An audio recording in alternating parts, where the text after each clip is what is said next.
Bueno, bueno, buenas tardes a todos. Vamos a empezar la clase de hoy, del examen. Nos quedaba pendiente ver un solo tema, que era caducidad de instancia. El material que está subido al aula virtual lo hice yo, así que lo que diga hoy no va a ser realmente muy distinto.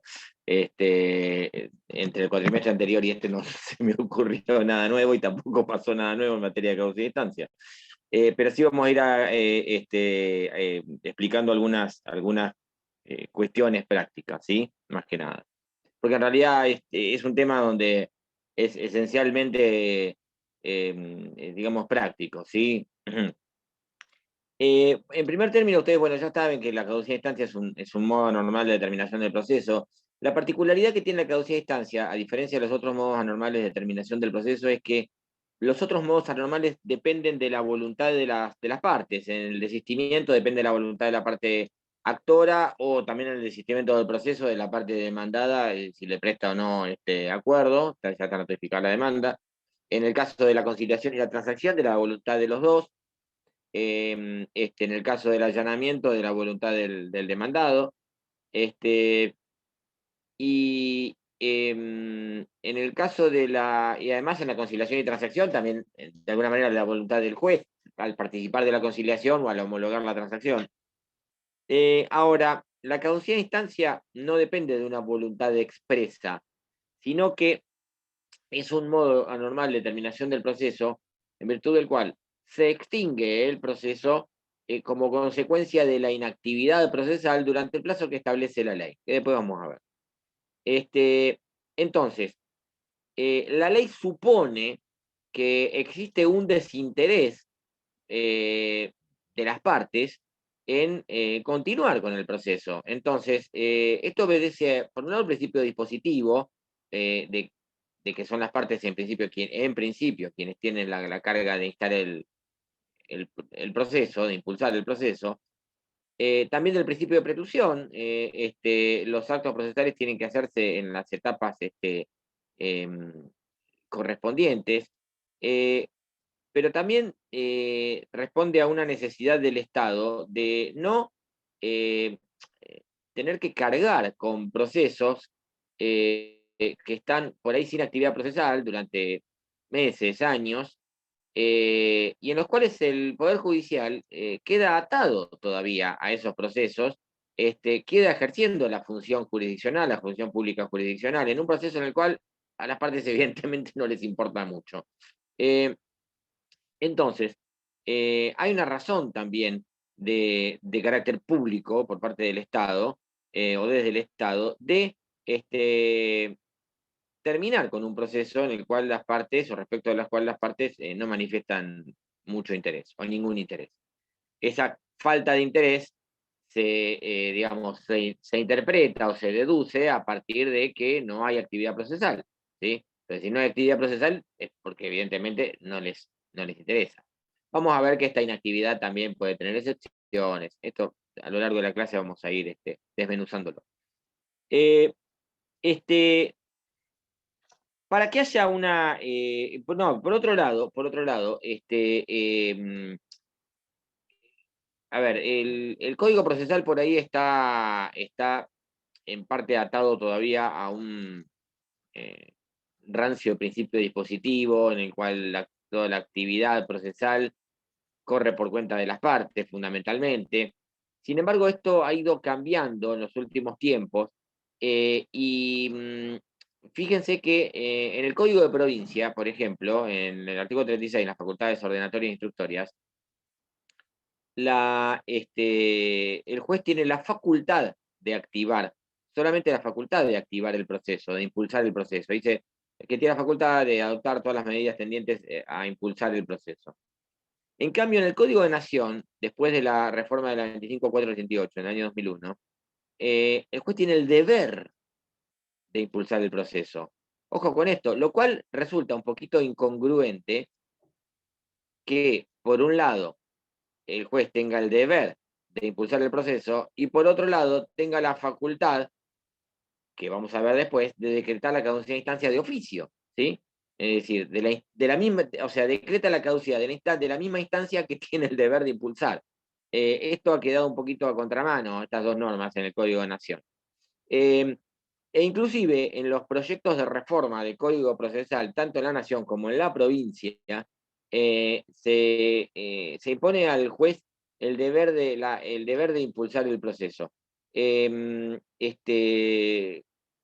fue uno de los tantos motivos. Del año 2000, ¿cuánto fue? 2000, el último año del gobierno de Macri, fue 2019, ¿no? Sí. En marzo del 2019 sale un proyecto de ley, o sea, se aprueba parcialmente un proyecto de ley, nunca se convirtió en ley, de reforma del Código Procesal en la provincia, y una de las grandes modificaciones le daba un rol esencialmente activista al juez, pero al mismo tiempo le cargaba una mochila bastante grande porque le imponía que el juez tiene el deber de impulsar el proceso, que fue una de las tantas cosas por las cuales el Colegio de Magistrados de la provincia de Buenos Aires puso el grito en el cielo, ¿sí? Además de que tenía que estar en absolutamente, prácticamente todas las audiencias que se realicen, bueno, este, eh, pero en principio, quienes tienen la carga de impulsar el proceso son las partes y particularmente la parte que inicia ese proceso. Usted me dirá, ¿la parte actora? Bueno, sí, en el proceso principal, en la instancia principal es la parte actora, pero en un incidente, el que inicia el incidentista, es decir, si el demandado inicia un incidente de nulidad de notificación, bueno, el demandado es el que tiene la carga de impulsar el incidente de nulidad de notificación, ¿sí? Por eso, no digan, la caducidad de instancia, la carga de impulsar el proceso del actor. Sí, bueno, respecto al proceso principal, sí, pero respecto de un incidente, el incidentista, que es el que promueve el incidente. Y en el caso de el procedimiento de segunda instancia, quien deduce el recurso, el recurrente. Es decir, en un recurso hay un recurrente, el que interpone el recurso, y el recurrido, la otra parte. ¿Sí? Entonces, el que interpuso el recurso, que es el recurrente, es el que tiene la carga de impulsar esta segunda instancia. Entonces, por eso, cuando dice, ¿quién tiene la carga? Bueno, depende de qué estamos hablando.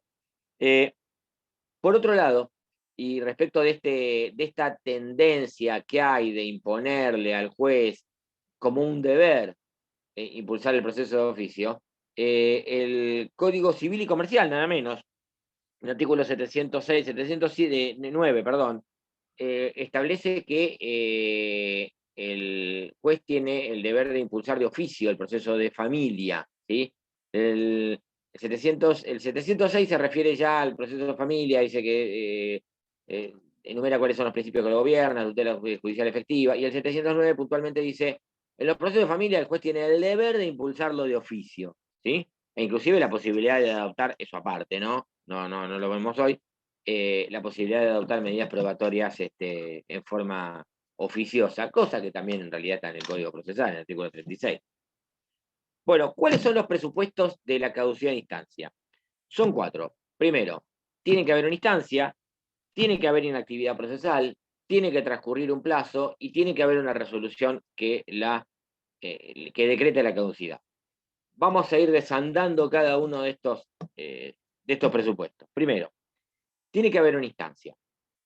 ¿Desde cuándo hay una instancia? ¿Cómo se abre una instancia? Bueno, en su momento ha habido una discusión respecto de si la instancia comienza con la interposición de la demanda o la notificación de la demanda.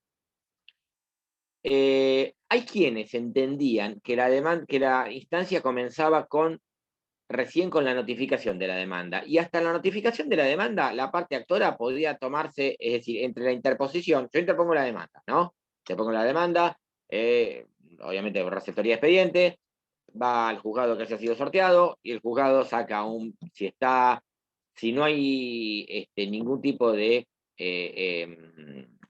motivos para observarla formalmente, recuerden el 336, Y el 336 en realidad habla del rechazo in limine, pero hay cuestiones formales y hay la improponibilidad de la demanda. Si es improponible, listo, terminó el proceso. Si la demanda tiene adolece requisitos formales, es decir, se comieron algunos de los requisitos del 330, el juzgado ordena previamente, cúmplase con el, no sé, si no pusieron el monto, cúmplase con el inciso 3 del 330. Pero si está todo bien, que es lo que generalmente ocurre, el juzgado lo que hace, el juez lo que hace es ordenar el traslado de la demanda. ¿Sí?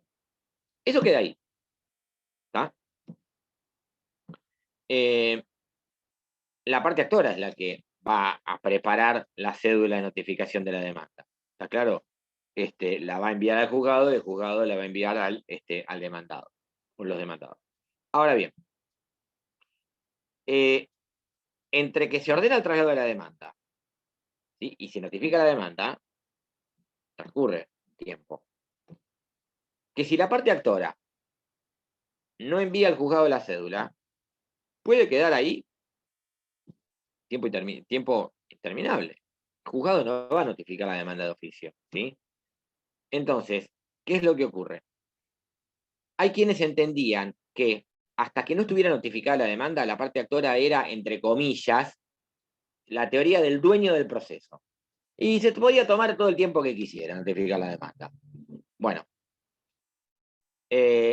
la otra postura era, el proceso empieza con la interposición de la demanda y a partir de ahí nace la carga de la parte actora en impulsar el proceso. Porque, ¿qué pasaba? En provincia esto ya no existe, porque vamos a ver después que en la caducidad de instancia tiene que haber una intimación previa a la parte actora.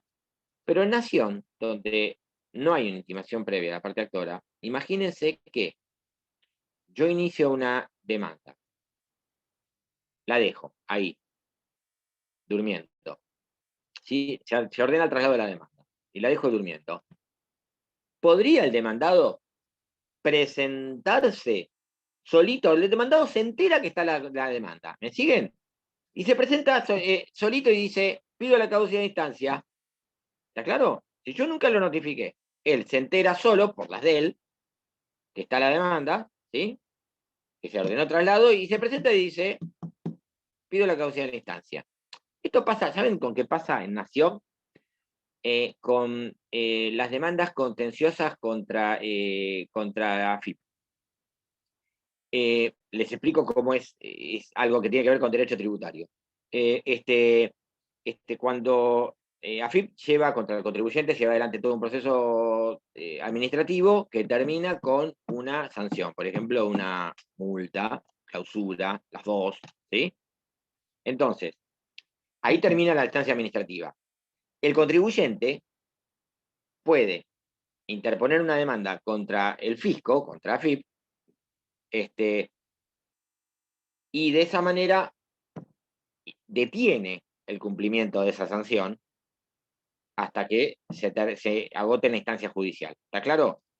Entonces, ¿qué hace el contribuyente? Mete la demanda contenciosa, paró la clausura y que le cobren la multa, y la deja ahí, porque en realidad no le interesa impulsar el proceso. El que quiere cobrar es AFIP, no es él, no es el contribuyente. ¿Está claro? ¿Me siguen? Es decir, es un extraño caso donde la parte actora no le interesa que el proceso avance demasiado. Ahora, y el proceso queda ahí durmiendo. Ordena traslado de la demanda AFIP y ahí queda. Juzgado federal no basta la cédula, ¿sí? Entonces, los abogados de AFIP agarran y miran, a ver, ¿qué pasó con este contribuyente? ¿Sí? ¿Qué pasó con esto? No, inició una demanda contenciosa. Perfecto. ¿La notificaron? No. Nos presentamos espontáneamente y pedimos la causa de instancia. ¿Tá? ¿Cuándo empieza la instancia? Ahí está el tema. El Código de Nación, y no es casualidad que esto esté en el Código de Nación, se modifica el Código de Nación y se establece que en el 310 del Código de Nación, que la instancia, en la última parte, se abre con la interposición de la demanda. ¿Sí? sea, independientemente que se notifique o no se notifique. Después, acá hay también una pequeña discusión, aparte, ahí los estoy mareando, que si yo promoví la demanda, pero la demanda todavía no se corrió traslado, por una, no sé, no acompañé la tasa de justicia. ¿Sí? Yo no acompañé la tasa de justicia, el juez me va a decir, previamente cúmplase con la tasa de justicia. Fecho se proveerá. O sea, pagar la tasa de justicia y después vemos. ¿Sí? Hay una discusión de, en ese caso, ¿queda abierta la instancia? Bueno, hay quienes entienden de que en realidad queda abierta si se interpuso la demanda y se ordenó el traslado. ¿Sí? Hay quienes entienden que no, que solamente basta con la interposición de la demanda. El código dice, se interpone la demanda, punto. Con la interposición de la demanda está abierta ya la instancia. El código de provincia no dice nada al respecto, pero se considera, doctrinaria y jurisprudencialmente, que también se abre con la interposición de la demanda. ¿Sí? La interposición de la demanda abre la instancia. ¿Y cómo termina? Termina con la sentencia. ¿Sí? Porque nosotros estamos pidiendo la caducidad de la instancia. ¿Sí? Entonces tiene que haber una instancia. Para eso tenemos que saber cuándo empieza y cuándo termina. Con la interposición de la demanda empieza. Y con la sentencia termina. Independientemente de que se haya notificado o no. Que esta fue otra discusión. Alguien dijo, salió la sentencia, pero no está notificada. Ahora esto ya no pasa, en provincia menos, porque la sentencia se notifica de oficio y ahora inclusive con la acordada esta, la 4013, automáticamente la firma digital de la resolución judicial implica que salga automáticamente la cédula, o sea que esto ya no va a pasar. Pero antes, salía la sentencia, quedaba ahí la sentencia, muerta de risa, y si nadie hacía la cédula, quedaba ahí. Entonces algunos decían caducidad de instancia porque la sentencia no está todavía notificada. Bueno, la Suprema Corte de la provincia dijo que no. Dijo, la instancia termina con la sentencia y no puede decretarse una caducidad de instancia por la falta de notificación de la sentencia, porque además esa actividad corresponde al juez, no es una demora imputable a las partes, que esto es algo que vamos a ver después. Entonces, primero tiene que haber una instancia. Dos, tiene que haber una inactividad. eh,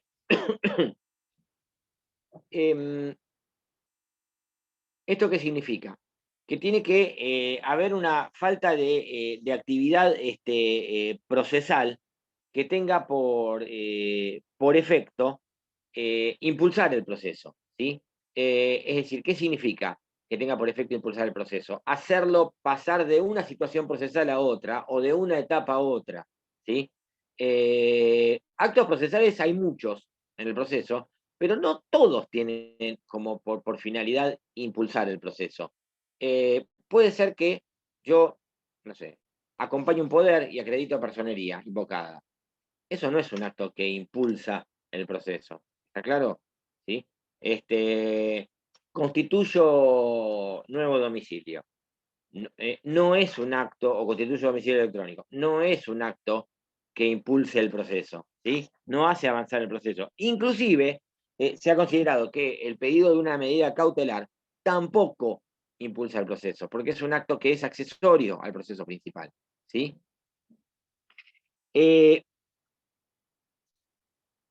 Por otro lado, fíjense que tiene que transcurrir un plazo. Dentro de un ratito, dentro de 2 minutos, vamos a ver cuáles son estos plazos, pero lo importante es saber que tiene que haber una instancia, tiene que haber inactividad. ¿Durante cuánto tiempo la inactividad? Bueno, tenemos que saber durante cuánto tiempo una inactividad puede generar la sanción de caducidad de instancia. Bueno, entonces para eso hay que establecer un plazo, si no sería todo muy subjetivo. Y lo que para algunos puede ser que el proceso está dormido, para otros no. ¿Sí? Tiene que haber transcurrido un plazo establecido por la ley, del cual vamos a hablar ahora. Y tiene que haber una resolución judicial que la decrete. ¿Por qué? La caducidad de instancia no se opera de pleno derecho. Usted me dirá, pero los plazos procesales no son perentorios. Sí, pero este no. Es decir, que Si transcurrió el plazo y no hubo una inactividad procesal, vamos a poner, un proceso estuvo sin actividad procesal durante un año, y una de las partes lo activa, ¿sí? Interrumpe la caducidad. Vamos a ver después que hay un pero a esto, ¿eh? Vamos a ver un pero. Pero usted me dirá, ¿pero cómo? ¿Podría el juez decirle, no, esta presentación es tardía porque ya hay caducidad? No, porque no está decretada, ¿sí? El juez no le puede decir, no me vengas un año después, hace un año que no hiciste nada, no hubo ninguna presentación judicial. Acá hubo caducidad de instancia. No, señor, no hubo nada. Si no hubo una resolución que la decrete, no hubo caducidad. No se opera de pleno derecho. Vamos a ver después que hay un pequeño pero a esto que yo les acabo de explicar. Bueno, ¿cuáles son los plazos? Fácil. En el código de provincia son de 6 meses en primera única instancia. Pero fíjese que a renglón seguido, o en el inciso que sigue, dice 3 meses en el sumario sumarísimo, o sea que el plazo de 6 meses es para el ordinario, ¿sí? No lo dice así, pero en realidad es por exclusión, proceso ordinario o proceso que tenga una única instancia, es de 6 meses. Sumario sumarísimo es de 3 meses y en la justicia de paz también de 3 meses. Lo mismo en los procesos, en el juicio ejecutivo. Vamos a ver que el Código de Nación tiene una pequeña aclaración más. Y también en la segunda o ulterior instancia, también es de 3 meses. ¿Sí? 6 meses, primera instancia, no dicen cuáles, pero al decir 3 meses en sumario y sumarísimo, los 6 meses son para ordinario. 3 meses en segunda o ulterior instancia, es decir, Cámara o Suprema Corte, y 3 meses también en juicio ejecutivo. Y también el plazo de prescripción si fuere menor al establecido por la ley. ¿Qué significa? Que si el plazo de prescripción establecido en la legislación de fondo, el Código Civil y Comercial o en legislaciones complementarias, es menor que el plazo de caducidad que establece el Código Procesal, ese es el plazo de prescripción, el de caducidad. Les voy a poner un ejemplo concreto. Un juicio de nulidad de asamblea de una sociedad anónima es un juicio ordinario. Su plazo de caducidad, en principio, sería de 6 meses. Sin embargo, el plazo de prescripción en la ley de sociedades es de 3 meses. ¿Está claro? Entonces, en un juicio de una acción de nulidad, un proceso de nulidad de asamblea de una sociedad anónima, ¿cuál va a ser el plazo de caducidad? 3 meses, porque es el plazo de prescripción, ¿sí? Aun cuando, siendo ordinario, debería ser de 6, en principio. ¿Está claro esto? Otro ejemplo que había antes era el de los vicios redhibitorios, pero ahora quedó igual. Pero en el código de Vélez era menor. Bien, ¿cómo se cuenta el plazo? El plazo se cuenta fíjese, el 311, desde la fecha de la última petición de las partes. Algunos discuten si se cuenta desde ese día o desde el día siguiente, porque los plazos procesales en realidad no se cuenta del día del acto, sino el día posterior. O desde la última resolución o actuación del tribunal que tuviera por efecto impulsar el proceso. Es decir, el plazo empieza a correr desde el último acto procesal o última resolución o acto acto procesal de las partes o resolución o acto del tribunal que tenga por efecto impulsar el proceso. No importa de quién venga el acto, porque la instancia es indivisible. Si alguien la impulsó, quedó impulsada, punto. No interesa si la impulsó el actor, el demandado, un tercero o el tribunal de oficio. Una cosa más, me estaba olvidando algo muy importante. El Código de Nación, con respecto de los plazos, tiene una pequeña diferencia, porque es el de 6 meses, 3 meses en el caso de los sumarísimos, 3 meses dice juicio ejecutivo, ejecución de sentencia y ejecuciones especiales, habla de los 3 procesos de ejecución, ¿sí?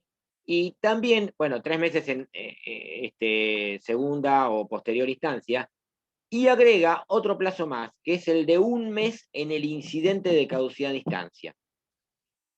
Les voy a complicar la vida.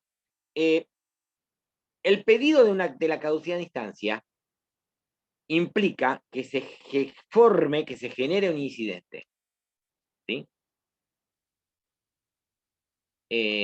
Que es el incidente de caducidad de instancia. Es decir, cualquier cuestión controvertida en el proceso, que no es la cuestión principal, va por la vía incidental, ¿sí?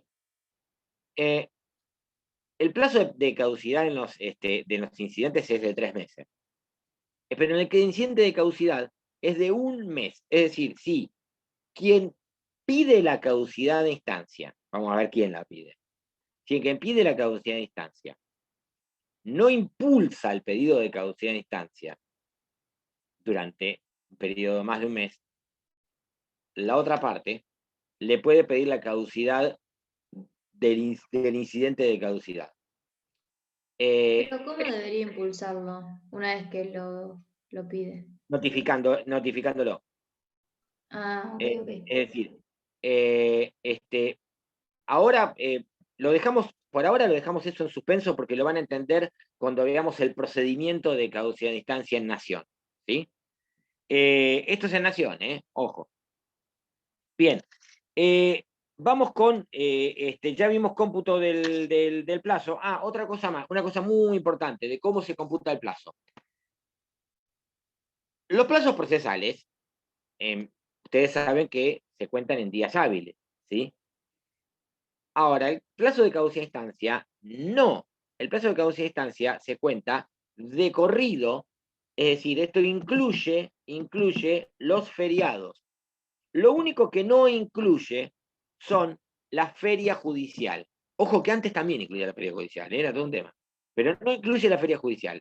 Es decir, que el plazo se cuenta de corrido. Si son 3 meses, se cuenta con el mecanismo del artículo 6 del Código Civil. Es decir, si el plazo empieza a correr el 6 de mayo, será mayo, junio, julio, bueno, está la feria de julio, vamos a hacer otro. Si empieza a correr el 6 de agosto, después vamos a hacer con la feria. Si empieza a correr el 6 de agosto, el último acto procesal que impulsó el proceso fue el 6 de agosto, entonces vamos a tener agosto, septiembre, octubre, noviembre, ¿sí? Si el plazo era un proceso sumario en provincia, por ejemplo, ¿sí? De 6 meses. ¿Está claro? De corrido, de 6 de agosto al 6 de noviembre, ¿sí? El 6 de noviembre, ¿sí? En realidad el 7, vamos a poder pedir la caducidad de instancia. ¿Está claro? Fue de corrido. No, ustedes dicen, no, pero hubo fines de semana en el medio, hubo feriado. No, no interesa. El feriado del 12 de octubre no interesa, de corrido. Se cuenta de 6 a 6.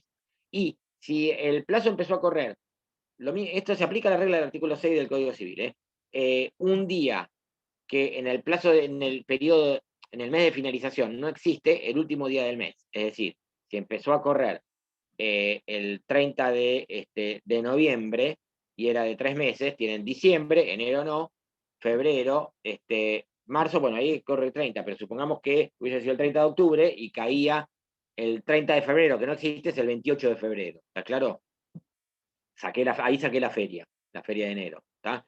La feria judicial que no se cuenta es la de enero y la de mitad de año. Antes que me lo pregunten, tampoco se contó el año pasado el pequeño periodo de asueto que hubo al principio de la pandemia. Pero al principio, después no, esto fueron 15 días, 20 días. Por otro tema más, tampoco se cuenta el plazo cuando hubiese una imposibilidad de activar el proceso. Ahí no se cuenta el plazo porque em,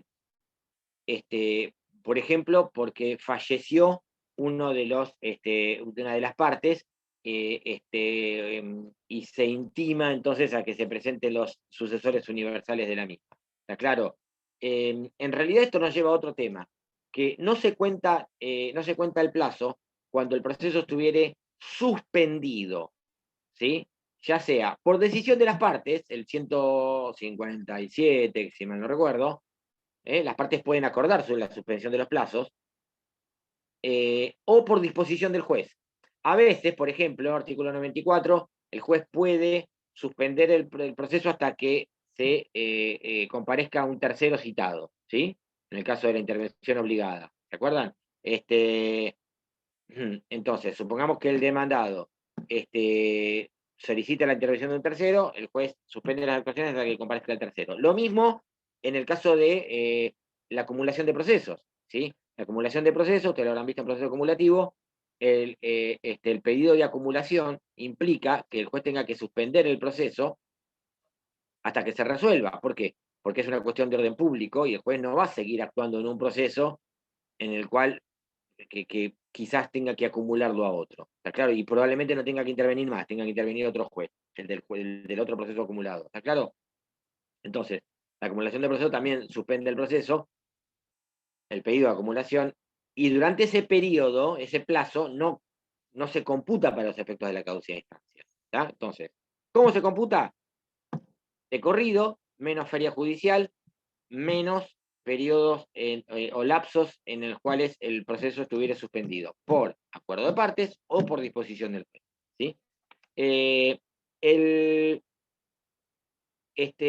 Código de Nación les complica un poquito más la vida, tiene un agregado ahí, porque lo que dice que esto, excepto cuando que la suspensión dependa de un acto de alguna de las partes. Por ejemplo, que el juez suspenda el proceso hasta que una de las partes presente un documento. En ese caso, imagínese que esta parte no presenta este documento y el proceso queda suspendido. Entonces, en ese caso, para no generar eso, un abuso del proceso, esa suspensión, durante esa suspensión se sigue computando los efectos de la caducidad de instancia. Respecto de los actos impulsorios, fíjese el 311, ¿sí? Porque nosotros dijimos, tiene que haber una inactividad, ¿sí? No tiene que haber actividad que sea idónea para impulsar el proceso. Y dijimos, impulsar el proceso es hacerlo avanzar de una etapa a otra, cambiar de una situación procesal a otra, ¿sí? Todos aquellos actos procesales que no impliquen una modificación de la etapa procesal de la instancia, no tienen por efecto impulsarlo. ¿Está claro? Entonces, es a partir del último acto impulsorio que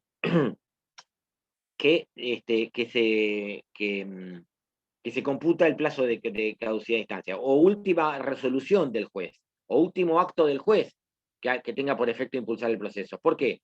Porque la instancia es indivisible, es inescindible.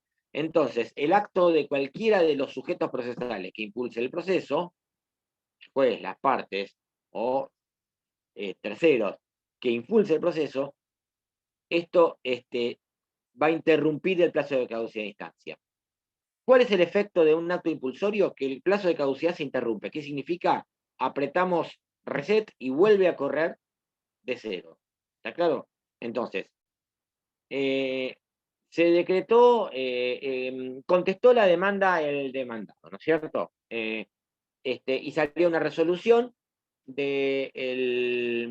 hoy es 30 de abril, salió una resolución del 28 de febrero que dice por contestada la demanda, en tiempo y forma.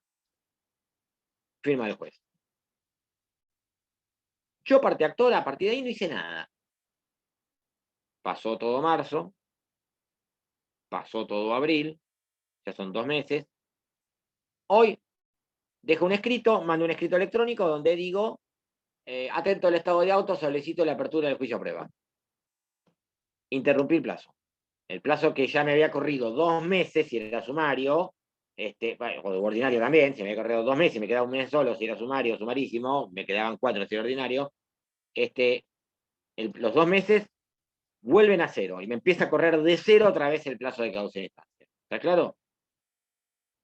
¿Y el de prescripción también? Lo interrumpiría, el de prescripción. Sí. No. El de prescripción vos lo tenés interrumpido desde el día que interpusiste la demanda. Ah, bien. ¿Sí? Ojo, sí, que este es otro tema. Pero en realidad es una cuestión de fondo. Vos la interposición de la demanda interrumpe el plazo de prescripción independientemente de lo que dure el proceso. Si el proceso dura 50 años, el plazo de prescripción quedó interrumpido. ¿Está claro? Si se decreta la caducidad a distancia, se considera que nunca fue interrumpido. ¿Está claro? Se considera que la demanda nunca se interpuso. ¿Estamos? A los efectos de la interrupción de la prescripción. Es decir, que Doctor, por algo que va, esto lo vamos a explicar cuando veamos los efectos en 2 minutos. Sí, escucho. si se cumple el plazo, pero no hay sentencia que lo decrete a la caducidad de instancia, también se puede interrumpir, ¿no? Sí, es lo que yo les decía recién. No se opera de pleno derecho, pero vamos a ver que hay un pero a eso, que es que el demandado puede, dentro de los 5 días, oponerse a la activación del proceso. ¿Está claro?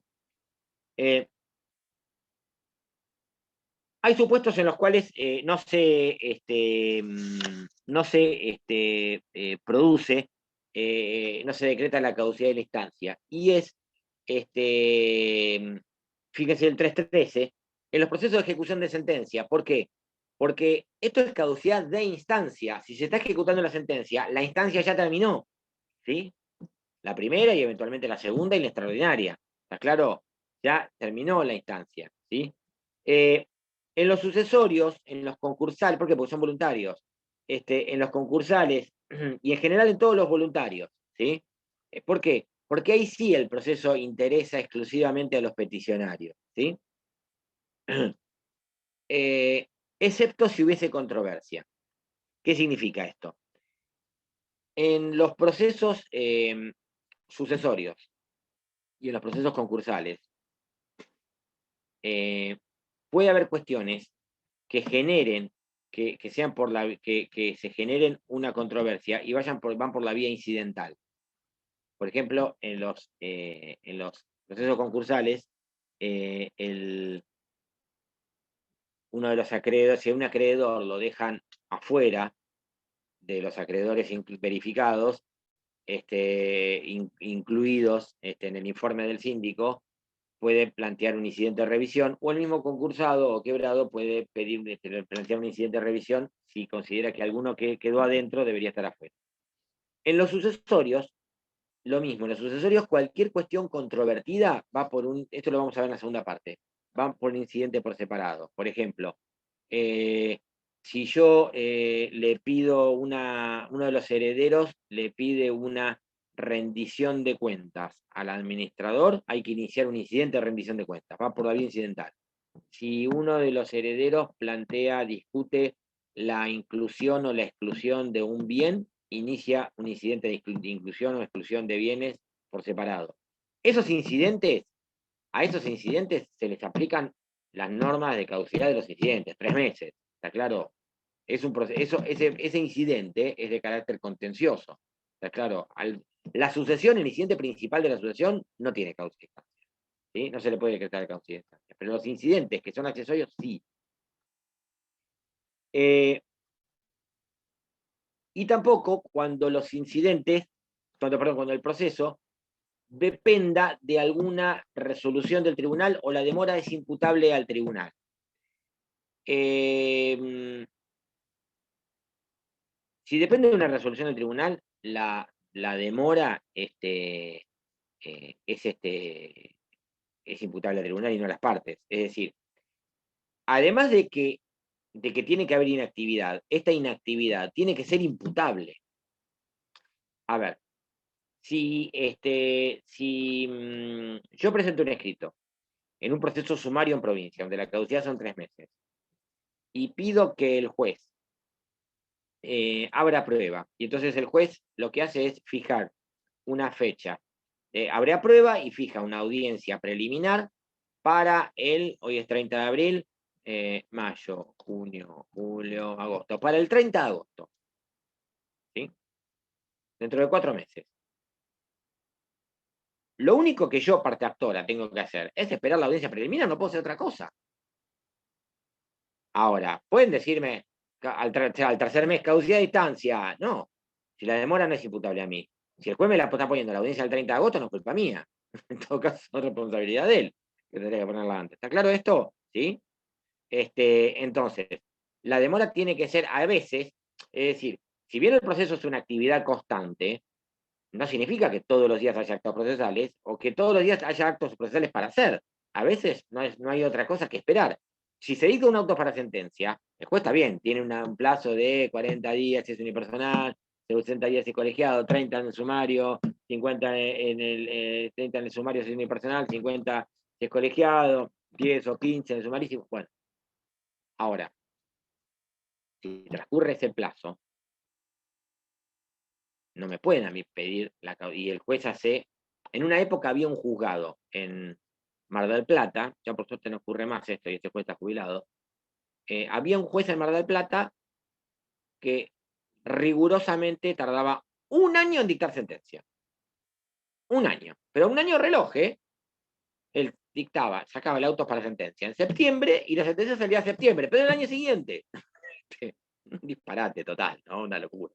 Ustedes me dirán, no, pero el retardo de justicia. Bueno, se jubiló. Se fue cuando se cansó, ¿eh? No le echó a nadie. Se fue cuando se cansó. Y de hecho se jubiló mucho más grande de lo que tendría que haber jubilado. Bueno, una locura.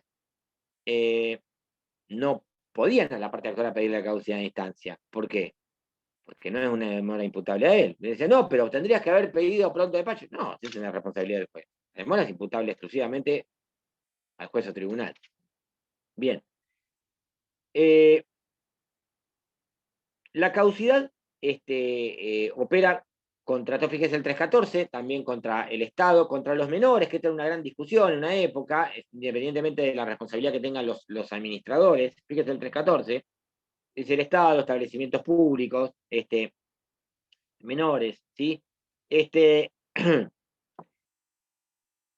No se aplica con respecto a los incapaces o quienes carezcan de representación legal. Obviamente, si carecen de representación legal, no pueden ejercer ningún acto, no tienen capacidad procesal, necesitan de un representante legal, no pueden ejercer ningún acto procesal. Por más que quisieran impulsar el proceso, no pueden.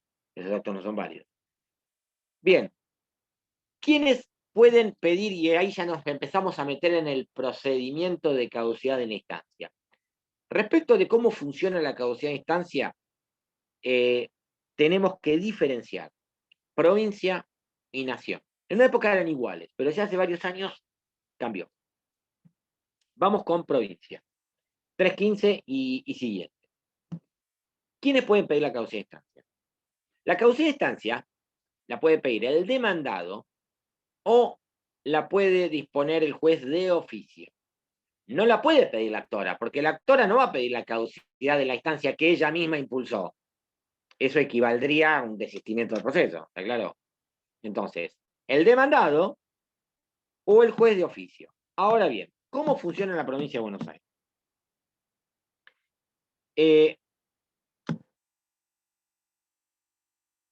La situación es la siguiente.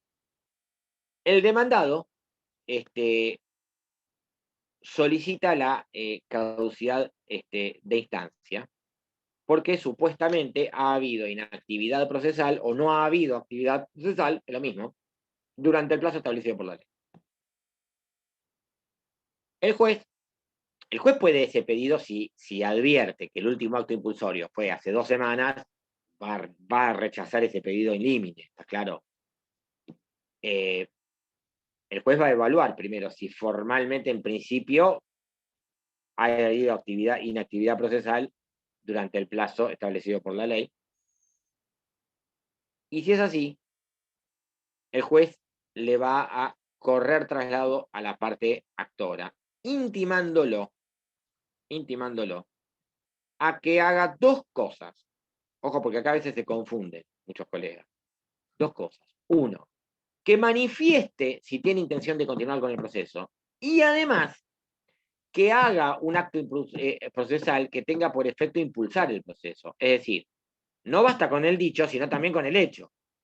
¿Está claro? No basta con decir, sí, me interesa seguir con el proceso. Ajá. Y ahí nos quedamos. Bueno, hace algo para impulsarlo. Bueno, las 2 cosas. También puede ser que el juez advierta de oficio esta inactividad procesal y entonces ahí el juez intime, de la misma manera La única diferencia entre uno y otro es que uno lo pide el demandado y otro se da cuenta el juez solito, de oficio, e intime a la parte actora a activar el proceso. Ustedes me dirán, ¿es común que ocurra esto? Bueno, durante mucho tiempo la verdad que no era muy común, pero ahora a veces hay algunos juzgados, hay uno particularmente, el Juzgado Civil 3, que es un juzgado muy ordenadito, de hecho inclusive es un juzgado que tiene un propio sitio o blog de internet, y el Juzgado Civil 3 de Mar del Plata, el juez tiene la política de impulsar de oficio a la parte actual para activar el proceso, ¿sí? Bajo procedimiento de decretar la causa de estancia. Lo está establecido en la ley, no inventan nada, ¿sí? Pero en la práctica, la verdad, no es muy común. Pero está la posibilidad que ocurra. Entonces, de oficio o a pedido del demandado, si se advierte esta situación de inactividad procesal durante el plazo establecido por la ley, se intima a la parte actora a que manifieste si tiene intención de continuar el proceso y que haga un acto impulsorio. Es decir, las dos cosas. Es decir, que es una suerte de llamado de atención. ¿Está claro? Acá puede pasar distintas situaciones. Una sería, esto ya no lo vi nunca, no creo que lo vea, que la parte actora manifieste de que no tiene intención de continuar con el proceso. Está la posibilidad, formalmente. ¿Sí?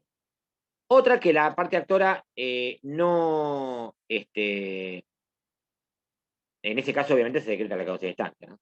Que la parte actora no conteste, en ese caso se decreta la causa de instancia, es decir, acá sería un caso de un supuesto donde el silencio equivale a una manifestación de voluntad, ¿sí? Porque hay una obligación legal de expedirse. Entonces, si no contesta, se considera que no le interesa el proceso y por lo tanto se decreta la causa de estancia.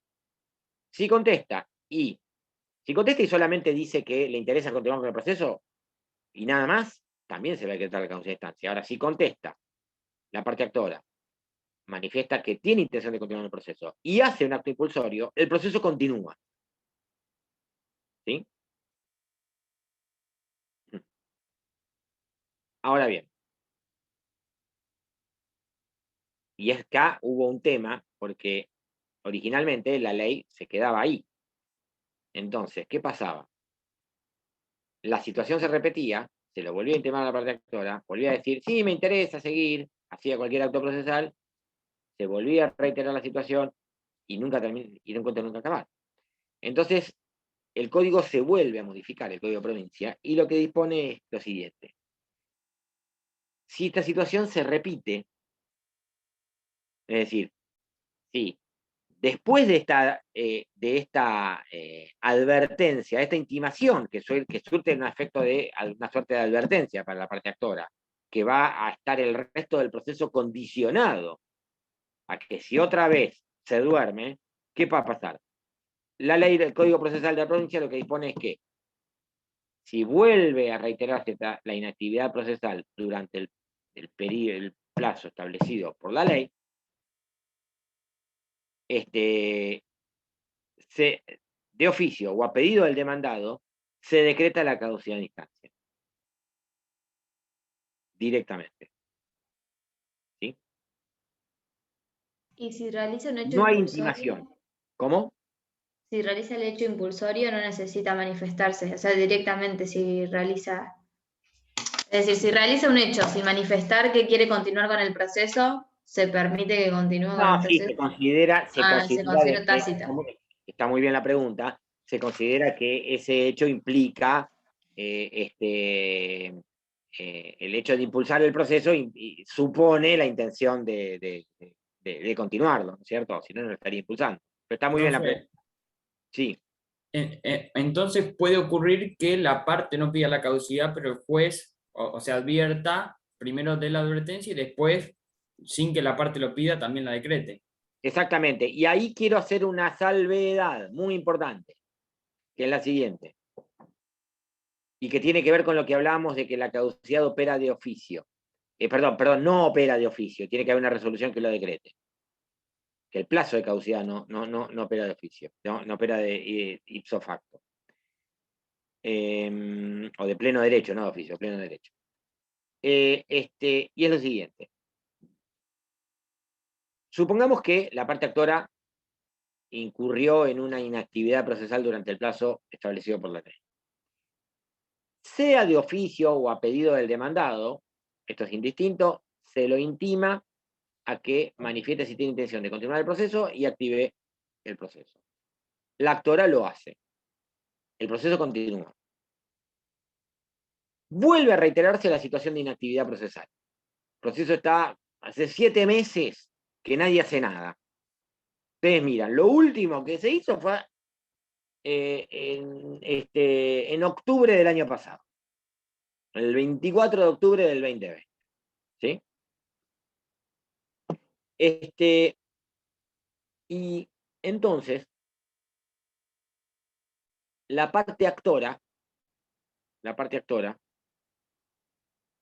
se da cuenta de esto, dice, uy, esto lo tengo dormido, uy, rápido, mando un escrito electrónico, impulso el proceso antes que nadie se avive, listo. Interrumpir el plazo de caducidad, vuelve a correr de cero.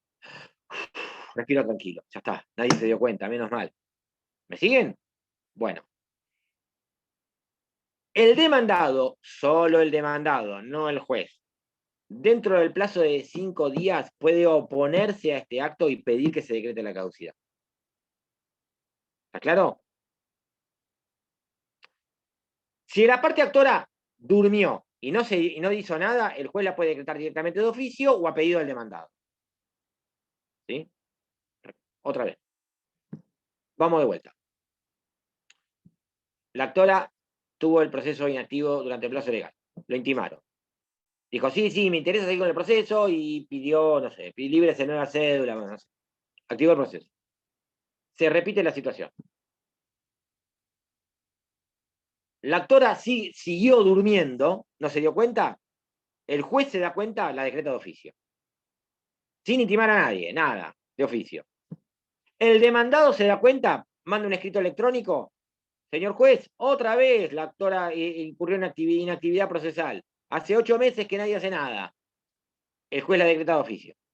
La decreta, perdón, a pedido del demandado, pero directamente. Ya no le damos otra oportunidad a la parte actora. Hubo una sola, una sola. Ahora, tercer supuesto. La actora se da cuenta solita, ¿sí? Que otra vez había incurrido en inactividad procesal durante el plazo legal, activa el proceso. El juez no puede oponerse. El juez si dice, otra vez, bueno, ya está, listo, me sonó, me ganó de mano. Ahora, el demandado tiene 5 días para oponerse. Y el juez lo va a tener que resolver. ¿Está claro esto?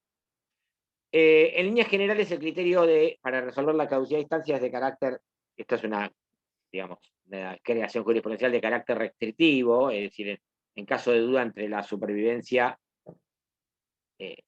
o la defunción, por así decir, de la perención de la instancia, se está por mantenerla, ¿sí?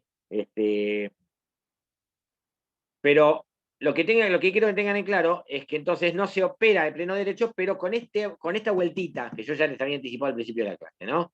Que al demandado le da la posibilidad de levantar la mano y decir dentro de los 5 días, antes de consentir el acto impulsorio. Ahora, una vez que pasaron los 5 días y el demandado consintió el acto impulsorio, ya está, listo. Ahí sí, respira la parte actora, le corrió el plazo a través de 0 y zafó, como quien dice, ¿sí? O sea, doctora, dentro de los 5 días de la oposición, ¿el juez debe decidir o le debe dictar la caducidad? Exactamente. Es decir, el mecanismo sería el siguiente. Pasaron los, no sé, 8 meses sin actividad procesal, ¿no? La parte actora lo impulsa. La parte demandada dentro de los 5 días, no sé, pide lo que se te ocurra, un escrito electrónico, lo que se te ocurra. La parte demandada dentro de los 5 días presenta un escrito diciéndole, me opongo, atento de que ya se volvió a configurar el plazo de caducidad de instancia y me opongo a esto, me opongo al acto impulsorio y solicito se decreta la caducidad y el juez tiene que pasar a resolver. ¿Sí? la sentencia que decreta la... Ah, perdón. ¿Cómo es la caducidad en nación? La caducidad en nación es como era, antes en provincia también era así, y es porque en provincia está ahora ya hace bastante tiempo, esta intimación previa por única vez, ¿sí? Entonces, una vez a la parte actora le perdonan la vida, entre comillas, ¿sí? En nación no. En nación se produce la caducidad, algunos le dicen la caducidad es automática. Le dicen automática, en realidad no es que se plena de pleno derecho, sino que es automática porque eh, si hay inactividad procesal durante el plazo establecido por la ley, el demandado solicita la caducidad, el juez corre traslado a la parte actora, pero no para que la impulse. Solamente corre traslado para que la parte actora manifieste si en realidad sí hubo actividad procesal, o si el plazo no corrió completamente, o si el plazo estuvo suspendido por algún motivo. ¿Está claro? Es decir, algún tipo de dispensa, pero no puede activar ya el proceso, es tarde. El demandado pide la caducidad, el juez corre traslado a la parte actora contesta y el juez resuelve. Y si el juez la dispone de oficio, directamente la decreta, sin siquiera decirle nada a la parte actora. ¿Está claro esto? Peor. Y lo mismo ocurre en provincia cuando ya pasó la advertencia. O sea, la segunda vez. Exactamente. Sí, lo que pasa es que en provincia, cuando ya pasó la advertencia, el juez no vuelve a correr traslado de la parte actora. El juez, si la pide el demandado, la decreta. Acá corre traslado de la parte actora. Ustedes me dirán, ¿para qué? Repito, para que manifieste si realmente corrió o no el plazo, si hubo algún motivo por el cual el plazo estuvo suspendido, si para, digamos, discutir al demandado, el planteo del demandado respecto de cómo lo computó, desde cuándo, porque por ahí el demandado considera de que hubo un acto procesal que no fue impulsorio, y la parte actora dice, no, yo quiero decirle que sí, fue impulsorio y fundamental, y argumentar lo mío. Bueno. Pero ya es tarde para que impulse el proceso.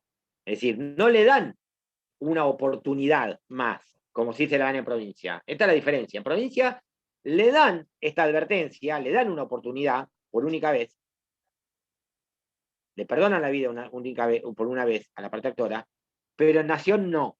¿Está claro? Por eso la importancia de en nación, esto que yo les decía, de que el demandado se pueda presentar espontáneamente y pedir la consistencia. Porque en provincia, si eso ocurriera, el demandado se presenta espontáneamente y en realidad el juez tiene que intimar a la parte actora que impulse el proceso. Es decir, no va a decretar la causa de estancia, en el caso excepto que no lo impulse. Pero en nación, donde la causidad, donde no te dan una segunda oportunidad, no le dan a la parte actora, entonces se presenta el demandado espontáneamente, causa de instancia, y el juez sí, le va a correr a la parte actora, lo va a escuchar, pero una formalidad nada más. Y el juez resuelve. La sentencia que decreta la causa de instancia es una sentencia desde el punto de vista formal, en cierto sentido, una sentencia interlocutoria. Pero, si bien esa sentencia interlocutoria no decide la cuestión principal, pero tiene el efecto de terminar la instancia. Es decir, tiene un efecto de definitiva. ¿Está claro? Pero en realidad es una interlocutoria, porque no está decidiendo la cuestión principal. Es apelable si decreta la conducción de instancia, obviamente, por gravamen, importante. ¿Qué efectos tiene la caducidad de la instancia?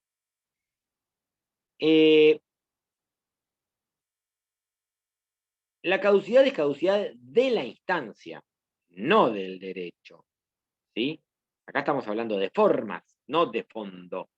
Entonces, cuando se decreta la caducidad en primera instancia, esto no impide, el efecto al principio obviamente termina el proceso, extingue el proceso, ¿sí? De eso estamos hablando. Pero no impide que pueda promoverse un proceso igual por el mismo objeto y causa. Entonces, a ver, Profesor, sí, en el caso de que yo vuelva a plantear en otro juicio, ¿no? Toda la prueba que yo produje en el que se me dictó la causa de instancia, ¿me va a servir? sí, bueno, a eso iba. Las pruebas producidas en el proceso donde se decretó la causa de instancia pueden ser utilizadas en el próximo, ¿sí? Es decir, a ver, yo soy parte actora, me decretan la causa de instancia. Entonces digo, bueno, no importa, lo inicio nuevamente. Y además, a los testigos que declararon, no los tengo que llamar otra vez. Utilizo también la documentación, bueno, obviamente también siempre lo voy a poder volver a utilizar. La prueba pericial, lo mismo, ya está producido. ¿Está claro? Puedo utilizar, hacer valer todas, no tengo necesidad de producir todas esas pruebas nuevamente.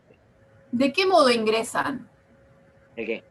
Las pruebas, las tengo que pedir, tengo que se acumule, que se junte, ¿cómo es? Invoco a ese proceso como prueba instrumental e ingresan de esa manera, ¿sí? Bien. Si quiero puedo apuntar copias de las declaraciones testimoniales, de la pericia, Certificadas, claro. pero si no directamente invoco y lo ofrezco como prueba instrumental. ¿Por qué? Porque fueron realizadas con el contralor de la contraparte. Entonces, no estoy violentando el derecho de defensa. Y la contraparte también, es decir, el demandado también va a poder agregar prueba. Lo mismo, sí. Estas reglas son iguales para el actor y para el demandado, para los dos. Todo esto en el supuesto de que no esté prescripto el derecho. Eso iba. Bueno, esto siempre y cuando no esté prescripta la acción, ¿sí? O el derecho, mejor dicho, ¿sí? Es decir, a ver, si está prescrito el derecho, como iniciarlo, puedo llegar a iniciar, pero me voy a comer una excepción de prescripción. Está claro, es decir, nadie impide, es decir, si yo inicio una demanda que está recontra prescripta, en receptoría me van a decir, no, está prescripta, no, en receptoría le van a dar curso, van a mandar al juzgado que se ha sido sorteado, y el juzgado el juez tampoco va a decir nada. Le va a correr traslado de la demanda y va a esperar lo que diga el demandado. Porque puede ser que el demandado no diga nada, y esto sigue. ¿Está claro? Entonces, por eso cuando decimos siempre y cuando esté prescripto, si está prescripto lo puedo hacer igual. Lo único que La excepción es previa. probable que me planteen la excepción, una defensa o excepción de prescripción y no me la ganen. ¿Por qué? Porque se considera que este proceso donde se decretó la causa de instancia, no interrumpió la prescripción. Claro, el efecto interruptivo, que es lo que hablábamos hace un rato, el efecto interruptivo de la prescripción, la caducidad lo borra. Acá no ha pasado nada a los efectos de la prescripción. Con la prueba sí, pero a los efectos de la prescripción acá no ha pasado nada. O sea, tiene efecto retroactivo, porque Claro, en sí se interrumpe desde la interposición de la demanda. Sí, no, ojo, no, pero no tiene efecto retroactivo en cuanto a que no se retrotrae el plazo de prescripción. El plazo de prescripción siguió corriendo. Es decir, a ver, yo inicio un proceso en el 2010. Y bueno, vamos a hacer un poco más acá, en el 2014, ¿sí? Y en el 2021 me decretan la caducidad, supongamos que todavía estoy en primera instancia, pasa, les aviso. Y en el 2021 me decretan la caducidad de instancia, a ver, con el código actual no hay ningún plazo que supere los 5 años. Se considera que ese proceso que inició en el 2014 nunca existió. ¿Está claro? A los efectos de la prescripción. Entonces yo la voy a iniciar la demanda, está recontra prescripto, pero bueno, hay que esperar que el demandado lo plantee, porque después no la puede decretar de oficio la prescripción. ¿Sí? Esa es solamente a pedido aparte. En materia, antes con el código de Vélez había plazos de 10 años, incumplimiento contractual. Entonces por ahí decretaban en el juicio de la caducidad de instancia y te daba todavía la posibilidad de empezarlo de vuelta. Así que bueno, me decretaron la caducidad, no importa, listo. Pago las costas y lo inicio de vuelta. Pero ahora, con con una prescripción de 5 años en materia contractual y y para las demás menos, en materia extracontractual son 3 años. Sí, y el resto menores todavía, 2 años, 1 año. Entonces, si te decretas la caducidad de instancia, lo más probable que ya, es muy probable que ya el derecho lo tengas prescrito. Pero bueno, nada impide que lo puedas reclamar, pero sometiéndote, repito, a la posibilidad concreta de que te planteen la prescripción y te la ganen, ¿no? Les decía entonces, la caducidad de instancia extingue el proceso, no extingue el derecho se puede hacer valer nuevamente, siempre y cuando la caducidad sea en primera instancia. Ojo, si la caducidad se decreta en segunda o ulterior instancia, ahí sí produce efecto de cosa jugada en sentido material, en otro caso en sentido formal, en sentido material. Y ahí sí queda extinguido el derecho, y ahí no se puede iniciar un nuevo proceso. ¿Por qué? Piensen lo siguiente. Imagínense el proceso en forma lineal, una línea que empieza en un punto que es la demanda y termina en otro punto que es la sentencia.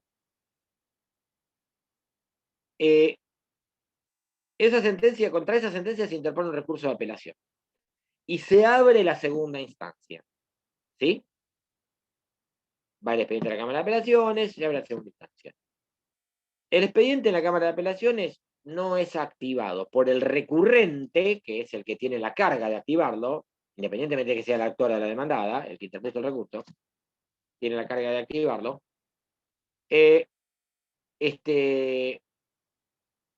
No es activado durante 4 meses. ¿Sí? Ahora ya esto es bastante difícil. Antes había situaciones en las cuales por ahí había que notificar.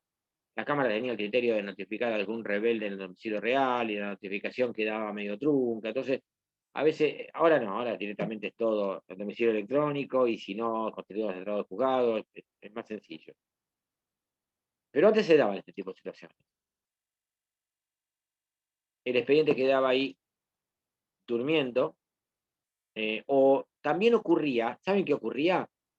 Que la Cámara de Apelaciones, antes, cuando quedaba radicado en Cámara, designaba la sala y ordenaba expresar agravios, y no notificaba de oficio. Ahora se notifica de oficio, pero no notificaba, y quedaba ahí durmiendo. Entonces el recurrente había interpuesto un recurso, ya estaba en la Cámara radicado como para activarlo, y ahí quedaba durmiendo. Se decreta la caducidad de la segunda instancia, y recuerden que la caducidad no es del proceso, es de la instancia. Entonces, si se decreta la caducidad en segunda instancia, lo mismo en una instancia posterior, ordinaria, lo que cae es la instancia, no desde la demanda. Desde que arrancó la segunda instancia. ¿Con qué arrancó? Con la interposición del recurso. Entonces, ¿qué es lo que va a quedar en pie? La primera instancia. ¿Con qué terminó la primera instancia? Con la sentencia. ¿Me siguen? ¿Sí? Entonces, hasta la sentencia quedó en pie. Lo que cayó es lo que vino después. Con la interposición del recurso. Sobre eso tiene efecto la caducidad. Entonces, la sentencia y todo lo que se hizo antes queda en pie. De la demanda de la sentencia, la primera instancia queda en pie. Lo que cayó es la segunda. Si la sentencia queda en pie y lo que se cayó es el recurso, esa sentencia, ¿cómo va a quedar? ¿Cómo queda? Firme. Firme, claro, firme y consentida. Sí. Queda firme y consentida la sentencia. Entonces, si hay la sentencia está firme y consentida, ¿se puede iniciar un nuevo proceso por el mismo objeto de causa? No, señor. No, señor. Entonces, efecto de caducidad de primera instancia, se puede iniciar un nuevo proceso por el mismo objeto de causa, y ojo con que el derecho esté prescrito. Porque la caducidad no interrumpe, la caducidad del proceso, se decretó la caducidad de instancia, no interrumpió la prescripción. Si se decreta la caducidad de segunda o ulterior instancia, no, porque ya la sentencia que se haya dictado quedó firme y consentida. Lo que cae es el recurso, ¿sí? La instancia recursiva es la que cayó, ¿sí? Otra cosa más, o un par de detalles más que me estaba olvidando. Si hay liticonsorcio, el acto de cualquiera de los liticonsortes beneficia a los demás. Y si hay demanda y reconvención, no puede el reconviniente pedir la caducidad de la instancia, excepto que desista de la reconvención. Porque no, la instancia es una sola. no cae la demanda y queda la reconvención. ¿Está claro? Entonces el reconveniente no puede pedir la caducidad de instancia, porque está pidiendo la caducidad de su propia instancia, porque los dos tienen interés, el demandante o actor y el demandado reconveniente. ¿Está claro?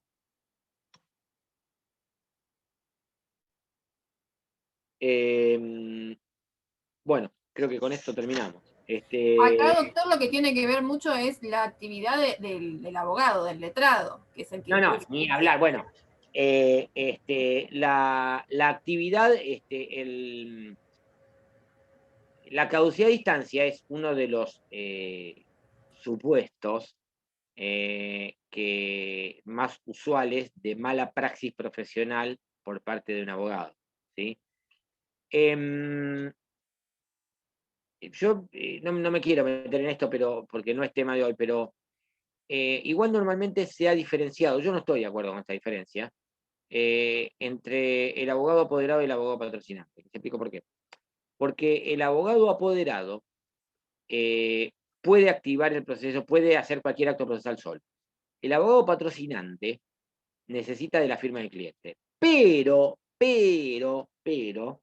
recordemos que actualmente todos los escritos de mero trámite que sirvan para impulsar el proceso pueden llevar la firma solamente del patrocinante. Entonces, ya esta diferenciación que jurisprudencialmente se ha hecho de forma tradicional, estamos metiendo la responsabilidad del abogado, ya es distinta, ya queda un poquitito en desuso, por así decir, ¿no? Es decir, o carece de fundamento, ¿sí? La responsabilidad del abogado en un proceso donde le decretan la caducidad de instancia, es decir, la mayoría de los casos es ineludible, es decir, hay una responsabilidad del abogado. El abogado asume la dirección del proceso y el abogado, por lo tanto, tiene el deber de impulsarlo, el deber frente a su cliente, de impulsarlo. Para eso lo contrató, ¿sí? Para llevar adelante un proceso e impulsarlo en tiempo y forma. Entonces, hay ineludiblemente una responsabilidad del abogado. Doctor, Sí. en cuanto a costas, ¿va a ser para la Las parte...? costas está muy bien la pregunta, las costas son a cargo de la parte a la cual le han decretado la caducidad de instancia, ¿sí? Y otra cosa más, la caducidad del proceso principal implica la caducidad de todos los incidentes. ¿Por qué? Porque lo principal arrastra lo accesorio, pero no al revés. Si se decreta la caducidad de un incidente, por ejemplo, de un incidente de beneficio litigar sin gastos, eso no implica la caducidad del proceso principal, ¿sí? Lo accesorio no se lleva arrastrado, no arrastra lo principal, ¿sí? Bueno. El recurso, doctor, no puede volver a plantearse, digamos. Tampoco, ya queda consentido. No. Si te decreta la caducidad en segunda instancia o en ulterior instancia, no. Obviamente que no.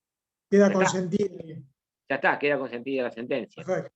Pero en provincia, en segunda instancia, ¿le dan la posibilidad de que se presente a...? Sí, se intima también. Lo mismo. Okay. Sí, por supuesto. La intimación es para las dos instancias. El otro día alguien me preguntó por el tema y me dijo, hay distintas versiones sobre el examen. No sé cuántas versiones puede dar lugar un examen, o que sea oral o que sea escrito, no se me ocurre otra. Por ahora no ejercimos violencia contra nadie, no hicimos nada ilícito, así que es un examen y punto. Es oral, ustedes saben que es oral. El examen, yo todavía no nos están comunicando, seguramente no nos han comunicado nada, pero les digo cómo fue el año pasado. El examen fue oral, y hubo una vez sola que fue escrito, pero después se prefirió que fuera oral, y además es un grupo reducido, así que también va a ser oral. Va a ser oral de la misma manera que es en la forma presencial, pero computadora mediante, es decir, pantalla mediante. Es decir, que no sé si con qué lo van a hacer, si lo van a hacer, la facultad normalmente utilizaba, creo que este año lo ha cambiado, una aplicación que se llama Cisco Webex, y por lo cual entraban todos a la... ¿No usan más eso? Dios no quiera. No funcionó. No funcionó más. Malo. Bueno, harán otra. Esta se usa, porque están todas grabadas y se usa. y la idea es que entran, les digo cómo fue el año pasado, ahora me están haciendo dudar, pero calculo que va a ser de la misma manera, quedan todos en sala de espera y los vamos haciendo pasar de a dos, de a uno, de a dos generalmente. Uno rinde y el otro escucha, y obviamente el examen es individual, y es de la misma manera, es decir, se les hace preguntas y usted contesta. No hay mucho Tengo una secreto. consulta. Sí. ¿Se arranca con preguntas? ¿Se presenta tema? Arranca con preguntas. Perfecto. Absolutamente. ¿Cada comisión en su horario? empieza? A ver, cada comisión en su horario, no lo sé, porque antes lo que hacían era que se tomaba, cuando era presencial se tomaban las dos comisiones en el mismo horario, porque era día de examen, ¿sí? Esto toda la vida fue así, no con esta materia, con todas las materias, ¿sí? Así calculo que va a ser de la misma manera, lo más probable es que sea a las 14, 15 horas, una cosa así, pero no estoy seguro, todavía no nos dijeron. Y la otra pregunta, que se había superpuesto, era... Profesor, ¿la fecha del recuperatorio se cambia? Una semana... Joder, Claro. Está, pero creo que Porque es... el centro puso el día 20, pero Puede con ser. el día 20 serían 15 días para saber Sí, si van puede a ser. respetar eso. No, puede ser que sea esa, sí, puede ser que sea esa. Sí. Si pusieron esa, es esa. ¿Programa en mano? ¿Cómo? ¿Podemos tener el programa en mano? Sí, por supuesto. Igual Bien. a ver, cuando es presencial, nos encontramos todos en la facultad a las 9 de la mañana, y al aula van pasando, si quieren pasar todos, pasan todos, pero normalmente van pasando, están todos afuera del aula y van pasando de a dos. Acá es exactamente lo mismo, y entran con el programa, no hay ningún problema. Acá es exactamente lo mismo. Se sientan y preguntamos, es igual, es exactamente igual. ¿Sí? No hay ninguna... Si nos puede averiguar bien la fecha de recuperatorio, porque o sea, la primera parte, para el primer parcial sí pusieron 15 días de diferencia, pero para el segundo parcial no pusieron 15 días de diferencia. Ya te Por digo, eso mirá, por ahí es nuestra... aguardame. O que nos mande un mensaje Sí. por el campo. No, está acá, te lo digo ya. Primer parcial, 6 de mayo, recuperatorio 20 de mayo. Perfecto. Segundo parcial, 8 de julio, recuperatorio 15 de julio. Claro, ahí no hay 15 días, ahí hay 7. No, pero en realidad, reglamentariamente tiene que haber 7. Ok, por eso. Si hay más, hay más. Quien puede lo más, puede lo menos, pero... No. Sí, Pero lo respetan. Por lo menos eso. tiene que haber 7. Está Bien, bien, perfecto. profesor, pero Mejor. Nadie nos puede decir nada que haya 15. Habría que bien, confirmar. la pregunta apuntaba a que si respetan la fecha del 20, en mi caso tengo 24 horas de diferencia con otra cátedra, que el recuperatorio sería el 7, y es internacional privado, con lo cual... ¿El recuperatorio qué día es? ¿El 7? El 7. ¿El? Entonces, un día después de procesar el examen nuestro sería el 6. Si se mantuviese la fecha del 20, en mi caso sería genial, porque me da tiempo. Bueno. Tengo las dos encimadas, pero... Es el 20, sí. Es el 20, la fecha sí, porque además no las ponemos nosotros las fechas, las pone el Consejo Académico, no las ponemos nosotros. No. Hay que avisar si uno no se presenta en el examen del 6. No, nosotros vamos llamando y el que está, y el que no está, presente. ¿Y por qué no usan el Zoom para el examen? ¿Cómo? ¿Por qué no usan, perdón, doctor, ¿por qué no usan el Zoom para el examen? No tengo la menor idea porque no lo decidimos nosotros. En el eso a elemento, mí por me lo menos, el asusta. año pasado fue Zoom. Ah, Pero no, los orales se tomaron por Cisco, por Webex. Yo rendí con el Santo doctor Dios. Verdi y apoyo la moción fue por Cisco, el primer cuatrimestre fue por Cisco. Pero ahora ustedes que rindieron reales y demás, ¿con qué rindieron? No, reales fue por Zoom. Por Zoom, ¿Están y yendo yo por elemento, Zoom? bueno, yo también rendí con el doctor Pero el año rendiste vos, pasado. Roque, rendiste con Cisco, seguro, te tomamos No, ¿No? yo rendí fue con Zoom con usted. Sí. Cisco fue la primera parte del año, y no tan No mal, lo decidimos nosotros. Lo decide, ni siquiera creo que la facultad, creo que la universidad lo decide. Así que nos vamos medio como enterando sobre la marcha. Pero yo había escuchado, sí, ahora me acuerdo de que hubo problemas con el Cisco. Yo no tuve en realidad problemas, pero bueno, todos no estaban conformes. Estaban disconformes con el Cisco y bueno, está bien. Horrible era. Horrible. Doctor, Sí, una era malo porque consulta. operativamente se colgaba y eso. Eso me asusta a mí. Me No, asusta eso.